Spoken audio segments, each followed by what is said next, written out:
Hello, and welcome to the Bible blog at mrkent.com. I'm Mr. Kent, and today we are going to be taking a look at Genesis chapter 25 as we work our way through the Bible, which will take us quite a bit of time.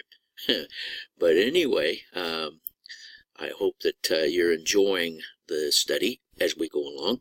And if you've just joined, and if you're at the website, bibleblog.mrkent.com, to the right of the video is a link to BibleGateway.com, where you can read along as we discuss it in chapter 25 of Genesis. Or you can grab your own Bible, which is even a better idea.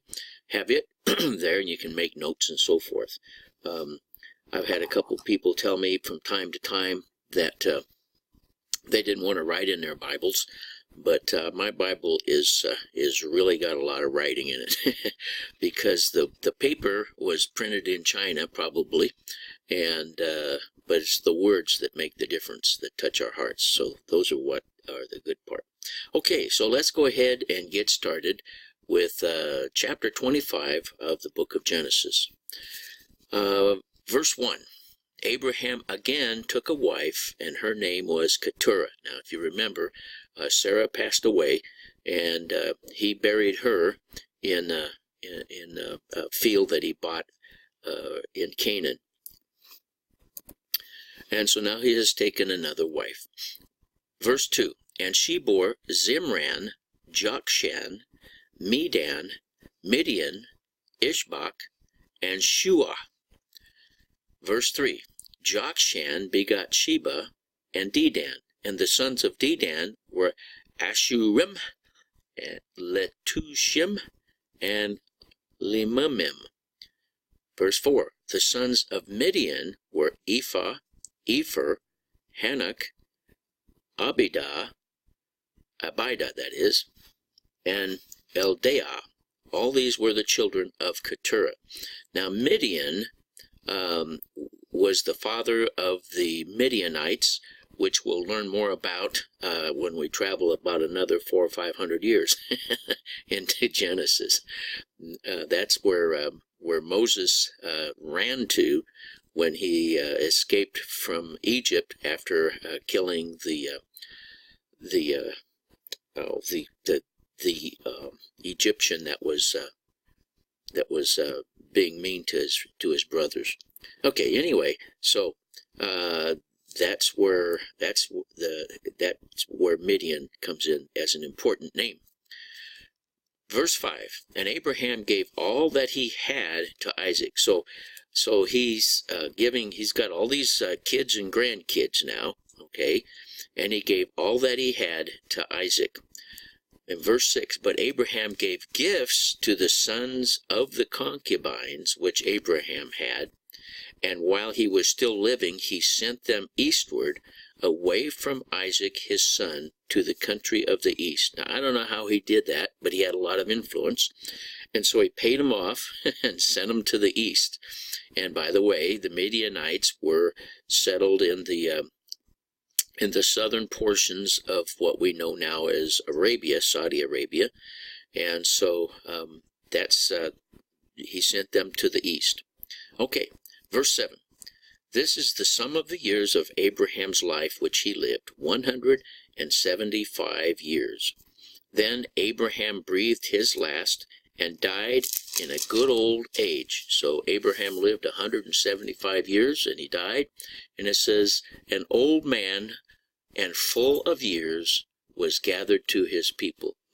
Now Abraham, remember, he came from the Ur of the Chaldeans, and traveled up northwest from there, and then dropped down into Canaan, which is now the land of Israel. He went through a lot. He had a very exciting and godly life. And so this is like a little memorial service for the man that started the Jewish family of the Jewish race. So it was kind of a special time here in my Bible, for me anyway. Verse 9, and his sons Isaac and Ishmael buried him in the cave of Machpelah, which is before Mamre, in the field of Ephraim, the son of Zoar the Hittite. So if you have read chapter 23 or followed along with us, that's where he had buried Sarah. He purchased the field there and buried her in a cave that was at the end of the field. And so now that's where Isaac and Ishmael are burying him. Now keep in mind that Ishmael was his son by Hagar, and he hung around. He didn't leave because, as I have said before, I'm sure that Abraham loved him, even though he wasn't. He was a son that wasn't part of God's plan. Whereas Isaac was a miracle, a real miracle. He was born when Abraham and Sarah were too old to have kids. So that was God's choice. Okay, verse 11. And it came to pass after the death of Abraham that God blessed his son Isaac, and Isaac dwelt in Bir-lahai-roi. Now, that's an interesting location, and here's the reason why. Let's see. First, we're going to go to chapter 16 and we'll start at verse 13. Now, this is where Hagar had become pregnant with Ishmael, and Sarah got jealous and was sorry that she had told or had asked Abraham, or however she did it, to go in and to be with her to have a child. So now Hagar is pregnant, and Sarah's upset, so she sends her away, and then she's out in the desert, and then God shows her a well, and because she's about to die. In verse 13, then she called the name of the Lord who spoke to her, "You are the God who sees," for she said, "Have I also here seen him who sees me?" Verse 14, therefore the well was called Bir-lahai-roi. Observe, it is between Kadesh and Bered. And she's the one who gave the well its name, all right? And it's kind of like to the southwest of where Abraham usually dwelt. Okay, now the next reference to that well is in chapter 24, and Rebekah is coming into the land of Canaan from where she had grown up in the north, in the area of Syria, and Abraham's servant had gone to find a bride for Isaac. So verse 61, then Rebekah and her maids arose, and they rode on the camels and followed the man, that's the servant. So the servant took Rebekah and departed from up in the area of Syria. Verse 62, now Isaac came from the way of Bir-lahai-roi, for he dwelt in the south. So Isaac was already dwelling down in around where that well is located. Verse 63, and Isaac went out to meditate in the field in the evening, and he lifted his eyes and looked, and there the camels were coming. And so he was coming up from the south, and here comes Rebekah, his future bride, coming down from the north. So it turns out that that's about where Isaac preferred to live. So now we'll go back to chapter 25 and verse 11, and it says, and it came to pass after the death of Abraham that God blessed his son Isaac, and Isaac dwelt at Bir-lahai-roi, and because Abraham had been dwelling in Beersheba, which is up to the north of that. All right. Now, verse 12, it says, this is the genealogy of Ishmael, Abraham's son, whom Hagar the Egyptian, Sarah's maidservant, bore to Abraham. And that starts in verse 13 and goes down through verse 16. And we won't follow we won't try to pronounce all those names. So we're going to jump down to verse 17. These were the years of the life of Ishmael, 137 years, and he breathed his last and died and was gathered to his people. Now, I don't know what Ishmael believed, whether he had trusted in the Lord or not. But in verse 8, it said Abraham was gathered to his people. And in verse 17, it says that Ishmael was gathered to his people. So I don't know if that means that there were two different groups of people, the ones in heaven and the ones in hell, or if they're both the same people. But anyway, I'm hoping that he was saved. I'm hoping that he trusted in the Lord. Okay, verse 18. So he says they dwelt from, this is Ishmael. His people dwelt from Havilah as far as Shur, which is east of Egypt, as you go toward Assyria. So he died in the presence of all his brethren. And I don't know, my Bible has a note that says instead of he died, that he fell. So he might have been in a battle or something like that. But he passed away. He's gone. Verse 19.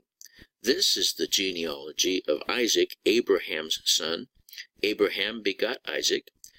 Isaac was 40 years old when he took Rebekah as a wife. So where we were just reading about how Rebekah was coming down and Isaac was coming up, and they looked at each other and then they fell in love. But Isaac was 40 years old when that happened.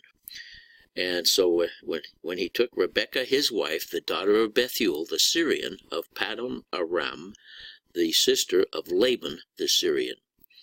Okay, so verse 21. Now Isaac pleaded with the Lord for his wife, because she was barren, and the Lord granted his plea, and Rebekah, his wife, conceived. Now we're going to learn here in just a few more verses that they were married 20 years and had no children.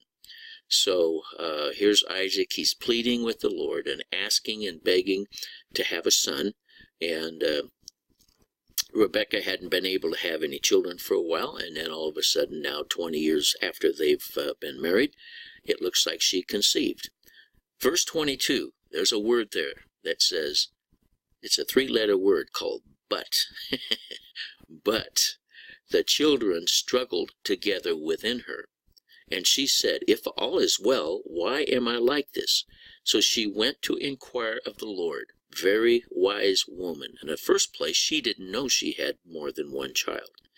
We know the story, and but she was having all kinds of pain, I'm sure, and all these things were going on. She'd never been pregnant before, of course, but now she's got this thing going on inside of her body, and so instead of worrying, she goes to the Lord. And the Lord said to her, which is an answer to prayer. First of all, she prayed, and now she's getting her answer. And it says in verse 23, 2 nations are in your womb. 2 peoples shall be separated from your body. 1 people shall be stronger than the other, and the older shall serve the younger. So here's the very first ultrasound. God tells her, you've got 2 people inside of you, not just one. And he says, they shall be separated from your body. So when they are born, these 2 are not going to be cuddly buddies, that's for sure. They're not cuddly buddies inside of her body. As you know, if you've read the Bible, we've got Jacob and Esau in there. Esau was a man of the flesh. Jacob was a man of God. And so we have the spirit and we have the flesh, always battling, always fighting each other. At least that's how it is in my life. I don't know about yours. But so they're struggling inside of her. And then the Lord tells, trying to remember names. The Lord tells Rebekah that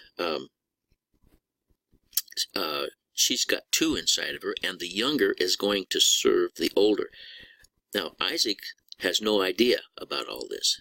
At this point in time, he doesn't know that there's 2, and that the younger is going to serve the older, because that's just the opposite of how it usually works in that culture. In that culture, generally, the older is in charge, and when dad dies, he gets the farm, and the other one serves him. But that's not how this is going to be according to the Lord, as he tells Rebekah. All right, so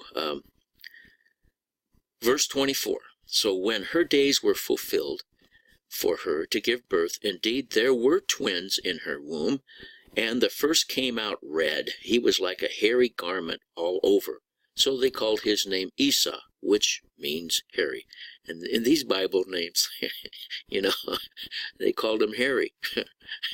Hi, Harry, how you doing today? That was his name in that language, okay?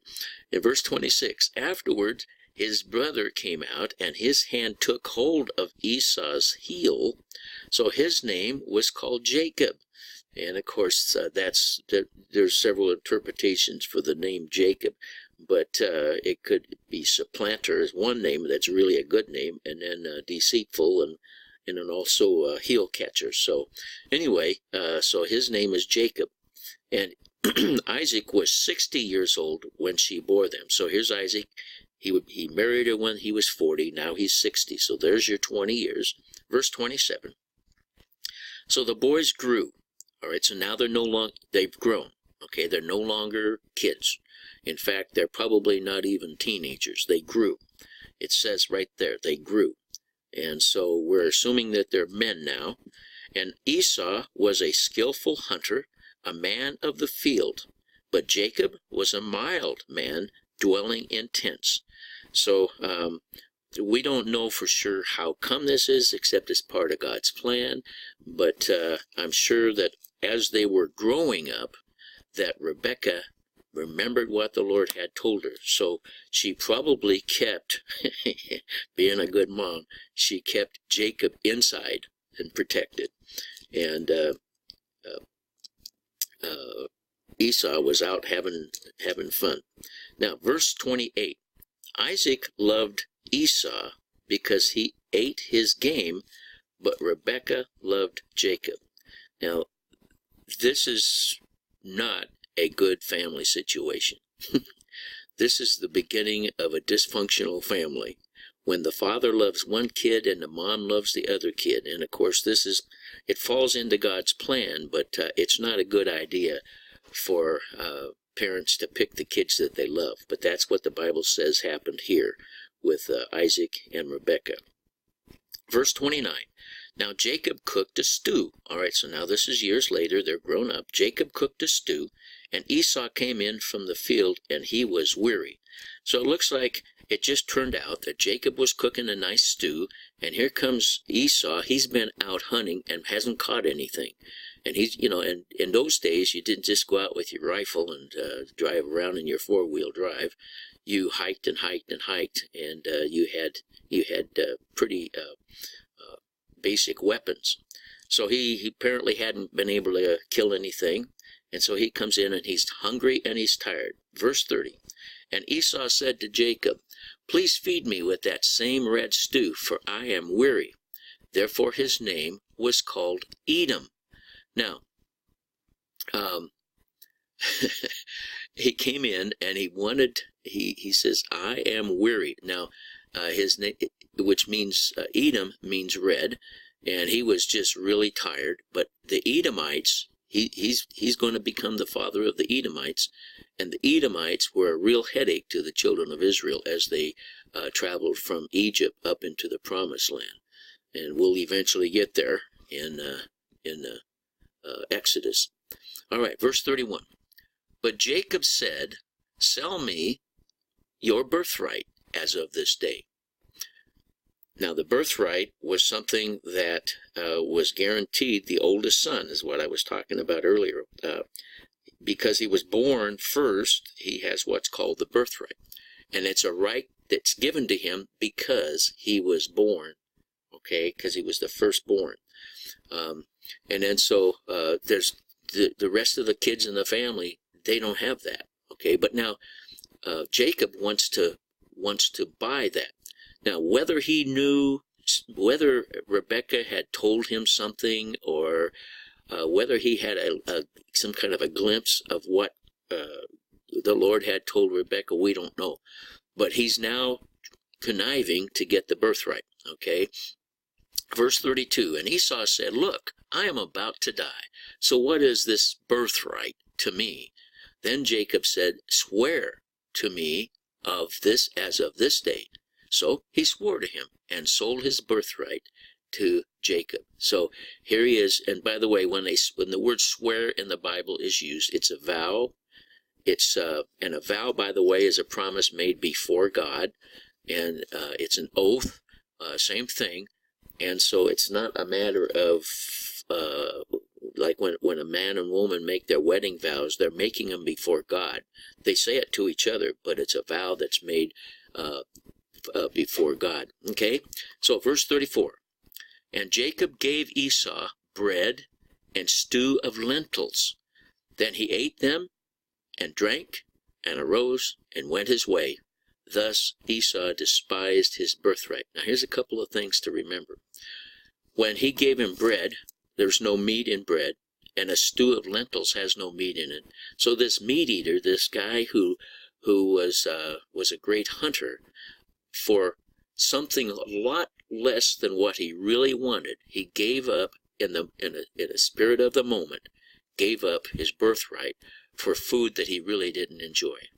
And one of the things that we have as Christians is we have a birthright. We have a right to the throne of God. As soon as you put your trust in Jesus, the Son of God, then you're in a relationship with God the Father.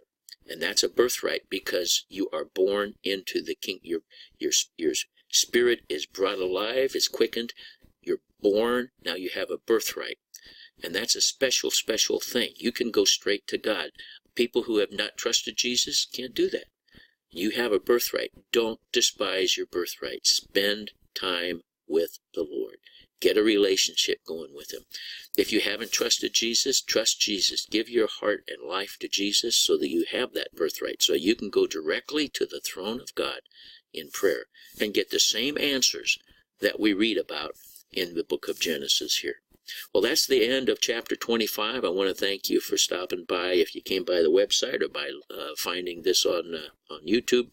And I hope that you'll come back, and God bless you.